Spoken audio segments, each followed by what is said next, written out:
Now, Nerevar, I've been talking with Gilvoth, throwing around a few ideas with him, and he suggested, come again, what do you mean, who is Gilvoth? Nerevar, Gilvoth is my brother. You literally met him when you first came here. What do you mean that doesn't make sense because you killed him? Nerevar, I was literally chatting with him before I even came in here. Obviously, I resurrected him. I'm a god. How can you kill a god's brother and expect him to stay dead? Anyway, Gilvoth had this idea I found rather interesting, and it involved you, dear Moon and Star, becoming the serendipitous barnacle of greed as part of the never-ending search for the tools of Kagranak.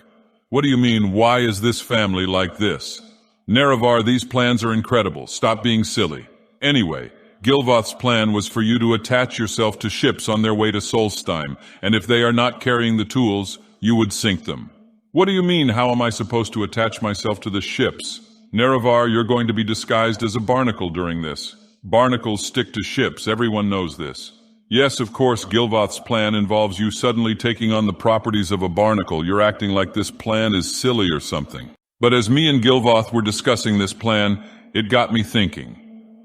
Why settle for simply being a barnacle, clinging to the side of ships as you hope beyond reason that the waves or creatures don't knock you off, when you yourself could be the ship?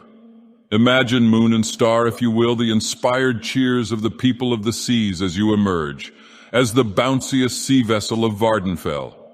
They'll be sailing on their little ships, soulless and sad, until you reveal yourself to them, floating through the waters as the one true boat, and announce, "Behold, you soggy little pricks! 'Tis I, the bounciest sea vessel of Vardenfell, and I have come to save you from the terror that is riding a boat that doesn't scream at you." Then you'll fire lasers out of your eyes and sink the ship, calling for the people to pile on top of you to sail them to safety. Don't worry, I'm sure you'll be able to save at least 3 of them from drowning, so it should still be heroic. What do you mean, are these plans even meant to help us find the tools, or are you just screwing with me at this point? Nerevar, you know what my answer to that question is. That's right, it's for you to stop being silly and take off your pants. Now, the reason you must be naked in this scenario is that it'll allow you to glide through the water better. Look, I'll use a spell that lets you glide across water like, well, water, I suppose. Now, while you're doing that, I'll probably just toss some stuff in the lava. Not a lot to do without those tools.